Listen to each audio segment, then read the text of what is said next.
Hello दोस्तों, नमस्कार। मैं हूं सुभाष सिंह और मैं पॉलिटी की एक श्रृंखला शुरू किया हूं जिसमें आज हम चर्चा करने वाले हैं ताज के शासन का। ताज शासन क्यों लाया गया और इसके हम विभिन्न पहलुओं पर थोड़ी सी चर्चा करेंगे। और जो आज का टॉपिक है वो भारत शासन अधिनियम, शासन अधिनियम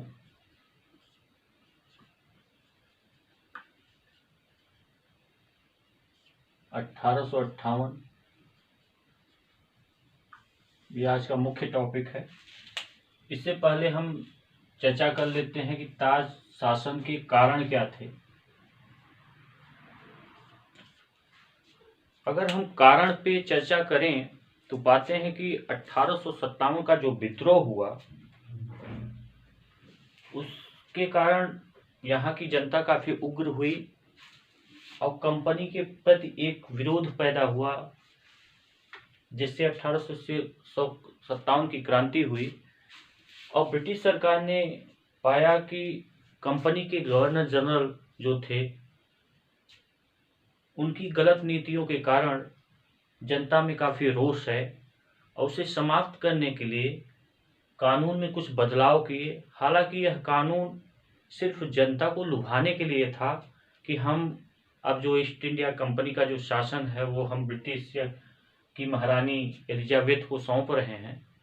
तो ताज का शासन का संबंध जो है वो अब महारानी, जो ब्रिटेन की महारानी थी उस समय, उनके अंतर्गत इसको दे दिया गया। और इसका कारण था गवर्नर जनरल की गलत नीतियां। इसके हम विशेषताओं पे बात करेंगे, विशेषताओं पर बात करेंगे और उद्देश्य इसके क्या थे उस पर भी चर्चा करेंगे। तो ये तीन मुख्य भाग हैं भारत शासन अधिनियम 1858 के। तो इससे पहले हम ताज के शासन के अंतर्गत कौन कौन से कानून लाए गए इस पे थोड़ा सा दृष्टि डालते हैं। तो भारत शासन अधिनियम 1858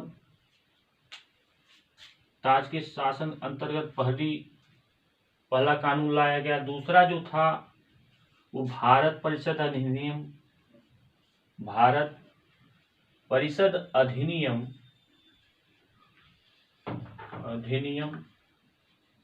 लाया गया, जिसमें तीन कानून थे। 1861 का परिषद अधिनियम, 1892 का परिषद अधिनियम और 1909 का परिषद अधिनियम। इसमें तीन कानून थे। और जो तीसरा था वो भारत शासन अधिनियम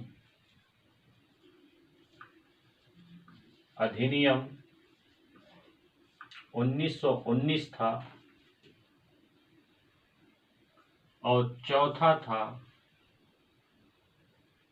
भारत शासन अधिनियम 1935 और पांचवा भारत स्वतंत्रता अधिनियम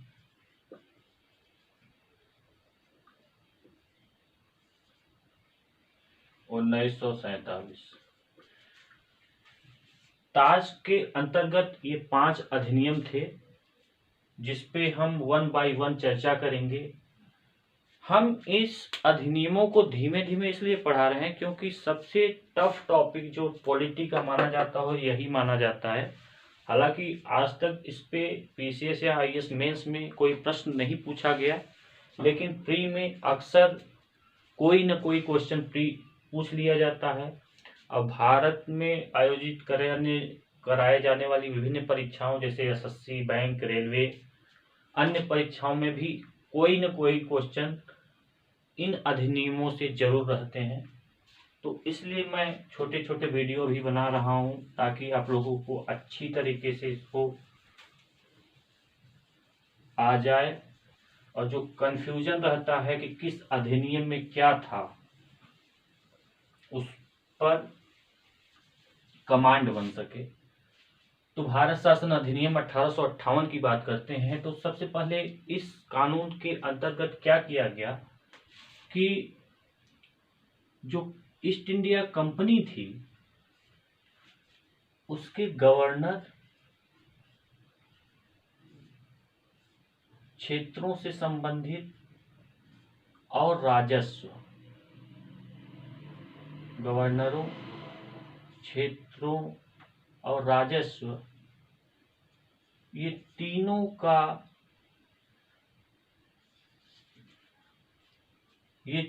शक्तियां ब्रिटिश राजशाही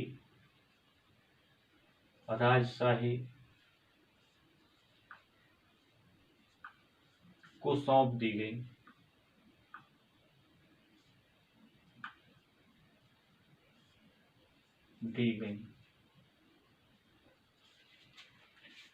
अब यहाँ से ताज शासन शुरू होता है और यह अधिनियम में जो मुख्य विशेषता रही, अगर हम विशेषता की बात करें तो विशेषता यह रही कि जो भारत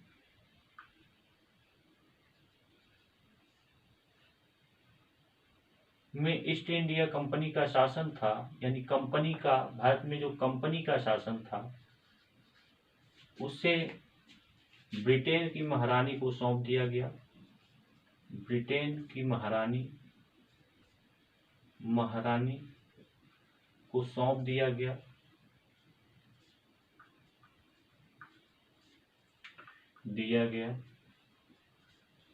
दूसरा काम यह किया गया कि भारत के गवर्नर जनरल का पद, भारत के गवर्नर जनरल के पद को समाप्त कर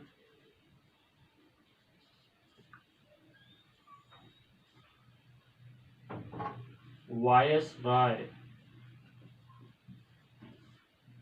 के पद का सृजन किया गया।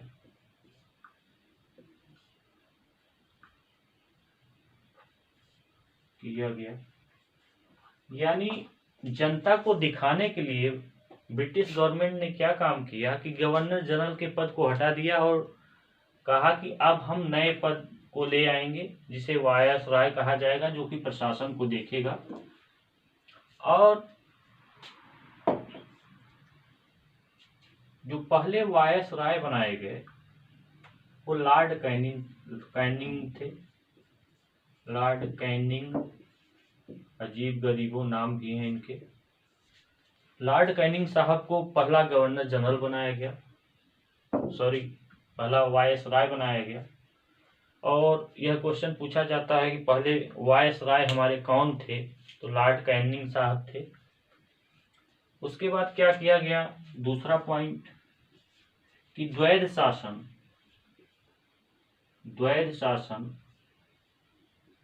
शासन में क्या था, नियंत्रक बोर्ड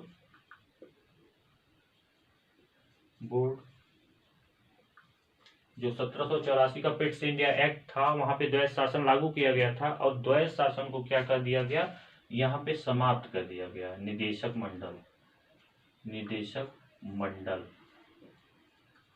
मंडल व्यापार देखता था और नियंत्रण बोर्ड यानी बोर्ड ऑफ कंट्रोल क्या देखता था, प्रशासन देखता था। तो द्वैध शासन की समाप्ति हो गई, समाप्ति यहां से हो गई। अब क्या किया गया कि वायसराय बना दिए गए, द्वैध शासन की समाप्ति कर दी। अब एक नया काम ब्रिटिश सरकार ने यह किया कि ब्रिटिश पार्लियामेंट का एक मेंबर, ब्रिटिश पार्लियामेंट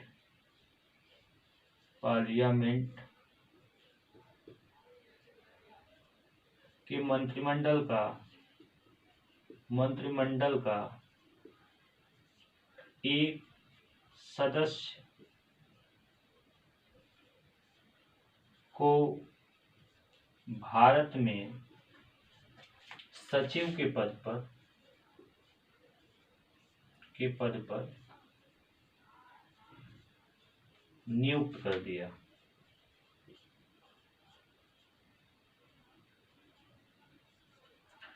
अब यह सचिव पार्लियामेंट के प्रति उत्तरदायी था, यानी पूरा प्रशासन, पूरा जो विधायी शक्ति थी सचिव को दे दी गई। और सचिव के विधायी शक्ति को सलाह देने के लिए 15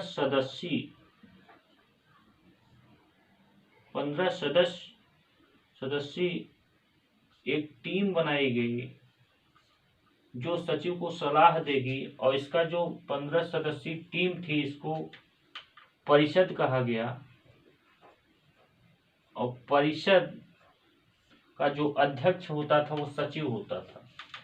यानी भारत में जितने भी नियम कानून बनाए जाएंगे वो सचिव के माध्यम से बनाए जाएंगे, और इसका जो प्रशासन कार्य देखेगा वो वायसराय देखेगा। तो भारत के प्रशासन की सारी जो जिम्मेदारी सौंपी गई वो सचिव को सौंपी गई, और सचिव को सलाह देने के लिए 15 सदस्यीय टीम का भी गठन कर दिया गया, और इसको परिषद कहा गया।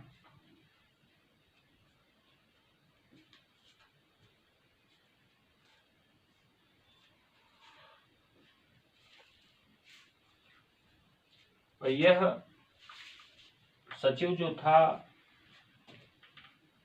वो भारत में भी और इंग्लैंड में भी, दोनों में मुकदमा कर सकता था, और इसके ऊपर भी मुकदमा चलाया जा सकता था।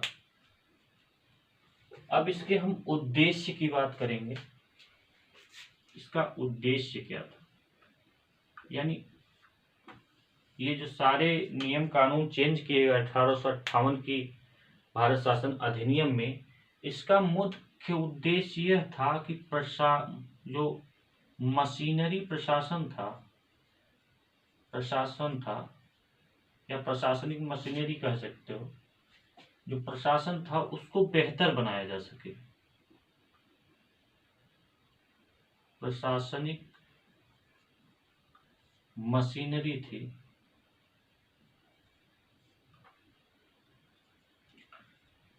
उसको बेहतर बनाया जा सके।